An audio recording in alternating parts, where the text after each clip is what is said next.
close this morning saying a few closing remarks about the four great endeavors which we've been looking at this week. According to the Buddhist teachings, for us to move in the direction of less suffering and more ease of well-being, we need to learn how to relate to the wholesome and unwholesome states of mind. This is what the four great endeavors or efforts do. They give us guidelines, nothing hard and fast, guidelines.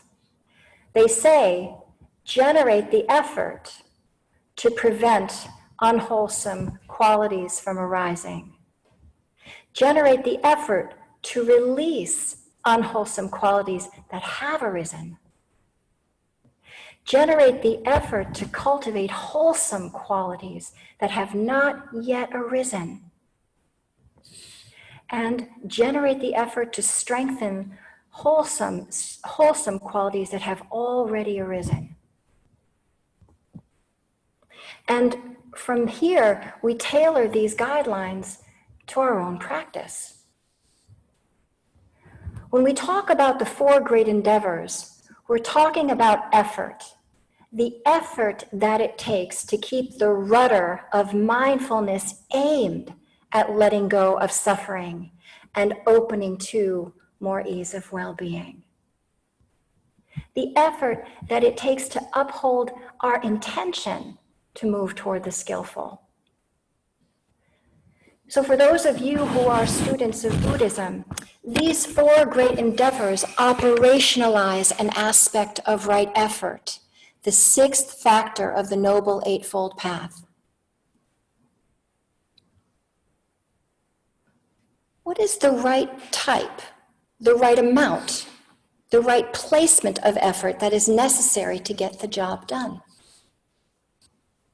The forest ranger needs to exert and apply a certain kind of effort to keep attending, to keep deliberately holding in mind both the object of the forest and of staying alert to signs of danger, and in such a manner that he doesn't burn himself out. The ranger learns this skill by mentoring and likely just by doing it repeatedly. Experience teaches us the way. Likewise, with the sheep herder, the parent, the scout, and the meditator.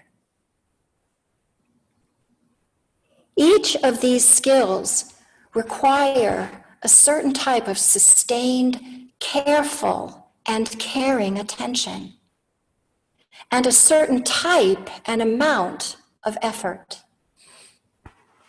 Mindfulness trains attention, the direction that we're going in, which is toward less suffering.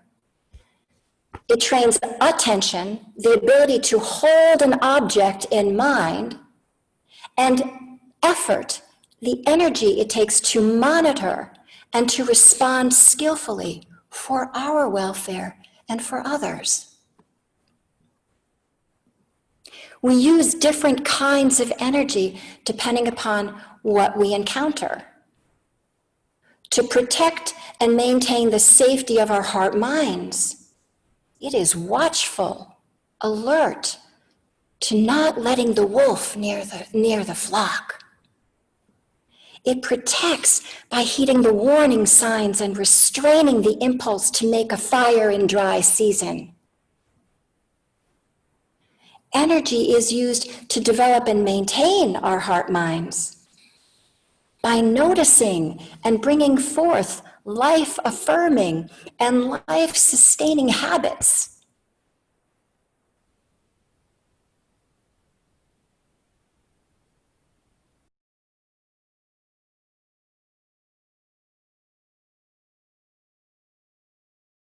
Folks crossing a mountain range. In other words, we need to learn a lot of little moves to stay the course of less suffering and more ease of well-being. That is why it is so useful to notice the distinction between casual attention and engaged, caring attention. Casual attention is too lax. And hyper-vigilant attention is too tight. Like Goldilocks, we aim for the just right, just enough. And this is learned only by doing, by trial and error, by letting it be messy, by practice. So, easy does it. Expect wobbles. Be patient, curious, and appreciate, appreciate, appreciate. This is how we learn, is by appreciating our good efforts and by making little course corrections. This is how we'll grow our practice, how we'll grow our right effort, and how we'll see results. This is for your well-being.